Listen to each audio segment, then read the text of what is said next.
de la victoria no solo de Rusia, sino de Estados Unidos, de Francia e Inglaterra contra el nazismo. Por supuesto que Moscú aprovechó la oportunidad para implantar dentro de su modelo un criterio importante y darle un homenaje al pueblo ruso que sacrificó tanto. Fueron los primeros en llegar a Berlín, pero fue necesaria esa alianza de Estados Unidos, Francia, Inglaterra y Europa en general contra el nazismo y también contra Japón, sobre todo en el Lejano Oriente, en la guerra que tenía también imperialista, donde Estados Unidos fue importante al aliarse en esa Segunda Guerra Mundial y naturalmente allí coincidieron líderes mundiales de muchísimos países, pero también en una cumbre de primera línea que se va a celebrar en Pekín, otro centro del poder mundial, donde convergen precisamente varios líderes latinoamericanos, porque es la CELAC, la Comunidad de Estados Latinoamericanos y del Caribe, que buscan los mercados chinos y China que busca también, después de los problemas con Estados Unidos, abrirse a todo el mundo comercial. Pero Estados Unidos y el presidente Donald Trump también es actor hoy en el día, porque llegó ya Arabia Saudita, primera etapa de una gira que incluye Qatar y Emiratos Árabes Unidos, con el objetivo de sellar ambiciosos acuerdos comerciales, pero también con la vista puesta en el petróleo y en los conflictos del Medio Oriente. Recordemos que el presidente Trump ya no tiene la costumbre, como hacían los presidentes americanos, de visitar primero a México y a Canadá, los países vecinos, sino que ya lo hizo en la primera vez cuando fue presidente, de irse donde está el mundo del petróleo y sobre todo su aliado permanente Arabia Saudita. Él es un hombre que busca el comercio, la negociación y fundamentalmente dentro del mundo de los hidrocarburos, y Arabia Saudita es el principal productor, pero también Qatar y los Emiratos Árabes Unidos, sobre todo Abu Dhabi, tienen muchísima capacidad junto con el Medio Oriente para importar y para exportar y sobre todo capitales para industrializar y desarrollar economías que en estos momentos tienen dificultades con el problema de la guerra comercial, que por cierto el presidente tuvo que dar un paso atrás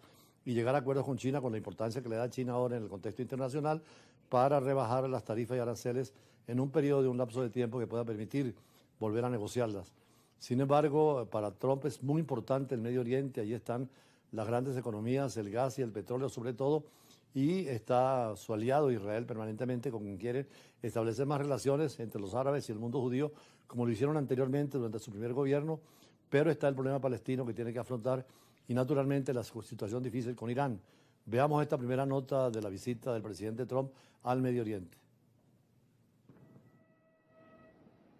Primera escala de la gira de Donald Trump por Medio Oriente. El presidente de Estados Unidos llegó el martes a Arabia Saudita, donde fue recibido por el príncipe heredero y gobernante de facto del reino, Mohammed bin Salman. Ambos líderes firmaron una batería de acuerdos, entre ellos uno de venta de armas que la Casa Blanca calificó como el mayor de la historia por casi 142.000 millones de dólares. Como ya había ocurrido en su primer mandato, Trump eligió los ricos estados petroleros del Golfo para su primer viaje oficial, después de un breve desplazamiento para el funeral del Papa Francisco. Las visitas a Arabia Saudita, Qatar y Emiratos Árabes Unidos ponen de relieve la importancia que han adquirido estos países socios comerciales de Washington gracias a su crucial papel geopolítico. Qatar es un mediador clave en las negociaciones entre Hamás e Israel, cuyo conflicto en Gaza es un tema central del viaje, y Arabia Saudita ha facilitado conversaciones sobre la guerra en Ucrania. Otro asunto en la agenda es el programa nuclear de Irán, después de que Washington y Teherán retomaran el diálogo y celebraran el último ciclo de conversaciones el fin de semana, gracias a la mediación de Omán. A pesar de la fraternidad que implica la religión musulmana, los chiitas y sunitas tienen una división permanente. Irán es un país muy desarrollado, segundo país productor de petróleo y muy importante en el gas, pero con un proyecto nuclear bastante avanzado, donde el presidente Trump también ha abierto la puerta para la negociación. Y por supuesto, Arabia Saudita y los países árabes musulmanes, pero sunitas, tienen algunas veces confrontación con Irán. Es importante que la visita de Trump para garantizar ese petróleo que puede fallarles en otras partes del mundo y además es una zona llena de conflictos donde es necesaria la presencia y la mediación, la negociación. Trump se ha dado cuenta que no puede ir como iba tan rápido en la política internacional y que podía dejar de lado todas estas situaciones bajo el arbitrio de Washington y no con la negociación como lo está haciendo ahora. En esta visita lo veremos, un cambio más pragmático en la política exterior. Pero es que también todas las miradas se dirigen a China. El presidente Xi Jinping allí en China ofreció una relación más estrecha y cooperativa con nuestros países de América Latina y el Caribe, en tiempos de confrontación geopolítica y sobre todo control de proteccionismo. Es una manera de manejar los asuntos internacionales de Estados Unidos, especialmente con la confrontación comercial y con las tarifas, que ha sido imposible y que para los americanos sería costosísimo los productos chinos, obligaron a Trump a reconocer la fuerza de China y a volver a conversar con ellos. Pero por ahora son los latinoamericanos los que estarán presentes. Varios presidentes latinoamericanos estarán allí como Lula y Petro. Irá el canciller de Venezuela y seguramente se firmarán acuerdos vitales entre Beijing y Caracas, como también con las capitales latinoamericanas.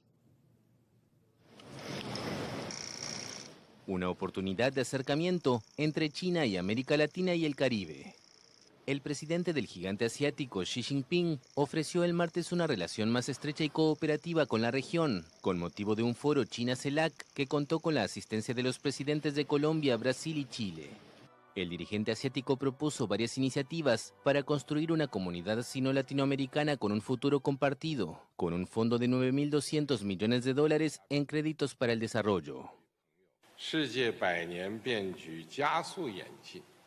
El mundo actual está experimentando transformaciones aceleradas nunca vistas en un siglo, con múltiples peligros entrelazados y superpuestos. Solo mediante la unidad y la cooperación podrán los países salvaguardar la paz y la estabilidad mundiales y promover el desarrollo y la prosperidad en todo el mundo. En las guerras arancelarias o comerciales no hay vencedores. La intimidación y la hegemonía solo conducirán al autoaislamiento.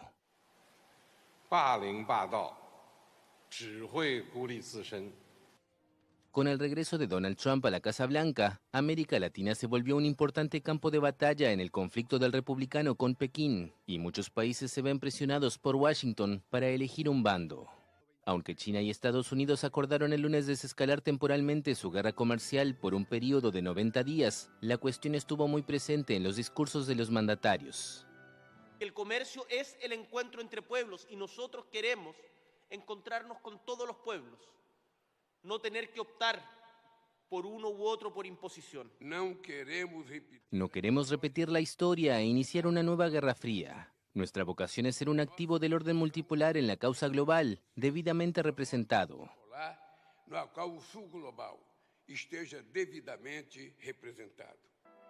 En la última década, Pekín intensificó la cooperación económica y política con lo que antaño algunos llamaban el patio trasero de Estados Unidos. China es el principal socio comercial de Brasil, Perú y Chile, y ha desplegado importantes inversiones en el marco del programa de la Franja y la Ruta, al que se sumaron 2/3 de los países latinoamericanos. ¿Cómo se mira aquí el diálogo entre civilizaciones mientras las Américas deciden algún día integrarse? Ese diálogo horizontal, que no vertical, puede estar libre de autoritarismos, de imperialismos, del tú a tú entre civilizaciones, y indudablemente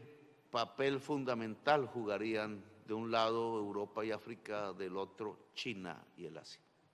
El intercambio comercial entre Pekín y la región superó el año pasado los $500.000 millones por primera vez. Xi celebró que este número es 40 veces mayor que el de principios de siglo. Antiguamente la izquierda y la derecha estaban obligadas a mirar o a Washington o a Moscú o al comunismo o al capitalismo. Hoy esta nueva izquierda latinoamericana, como la de Petro, la de Boric y la de Lula, es una izquierda democrática, una izquierda que quiere tener buenas relaciones con Estados Unidos y buenas relaciones con Moscú, pero también se abre al mundo de China y a la Unión Europea, es decir, una izquierda más pragmática, y en ese sentido nos obliga hoy una reflexión sobre este tema en nuestro análisis de cada día, y más adelante las entrevistas en el panorama mundial, sobre todo con la diplomacia, hoy con Román Delgado, un especialista en esta materia. Ya regresamos.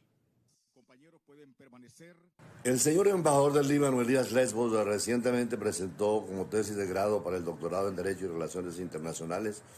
un libro dedicado a la integración latinoamericana dentro de los conceptos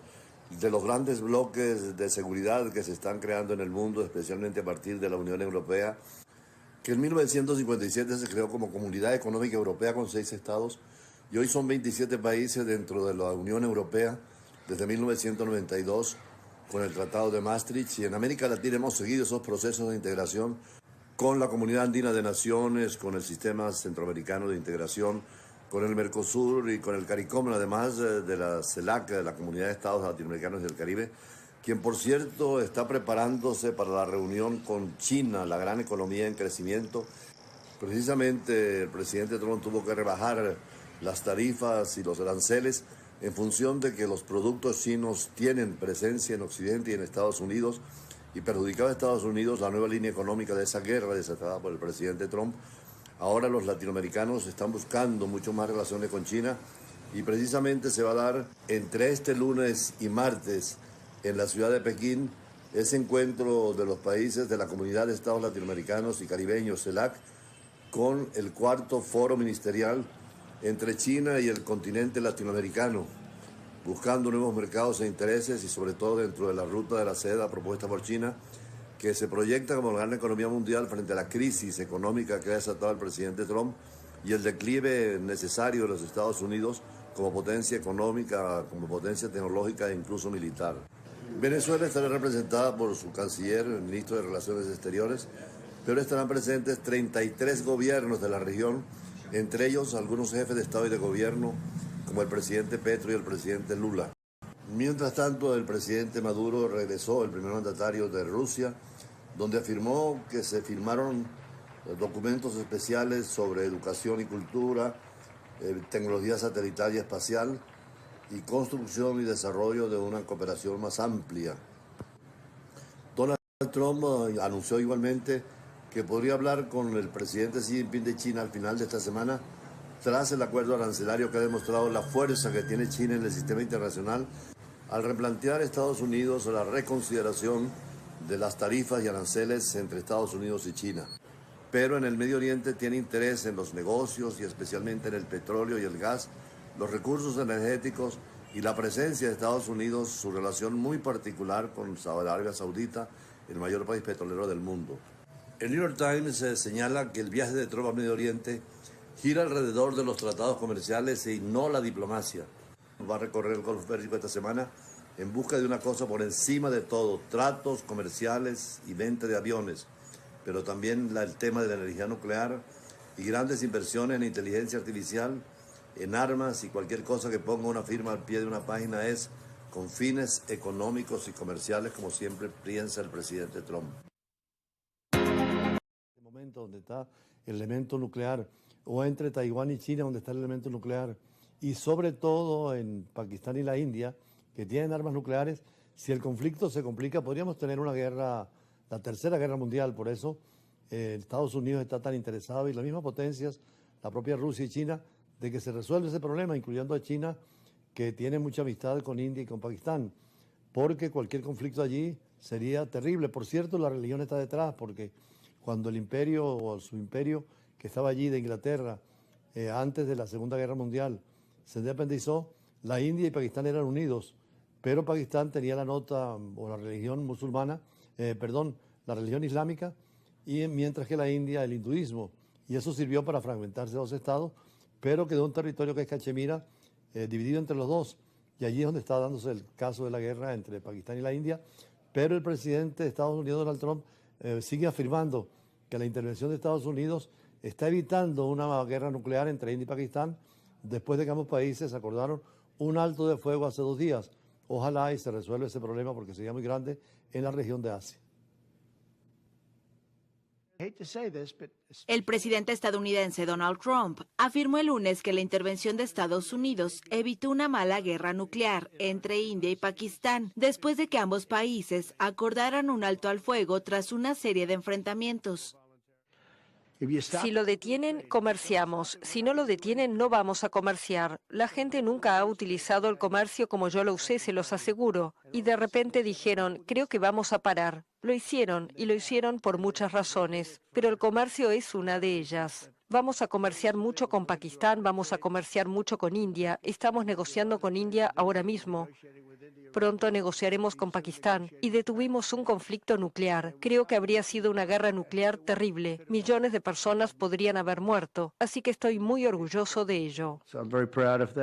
Un alto al fuego rige en India y Pakistán desde el sábado, tras 4 días de ataques y contraataques de ambas partes, que mataron al menos a 60 personas y provocaron la huida de otros miles. La escalada entre las dos potencias nucleares hacía temer una guerra abierta. El conflicto empezó con el atentado del 22 de abril en la Cachemira, administrada por India, en el que murieron 26 turistas, en su mayoría hombres hindúes, en un ataque que India atribuye a Pakistán.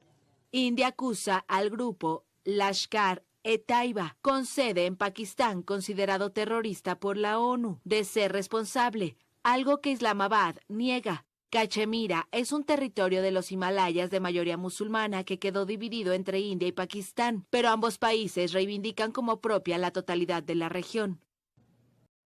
Esta es una advertencia para Venezuela también, porque el Esequibo, que es un territorio que reclamamos, Venezuela y Guyana,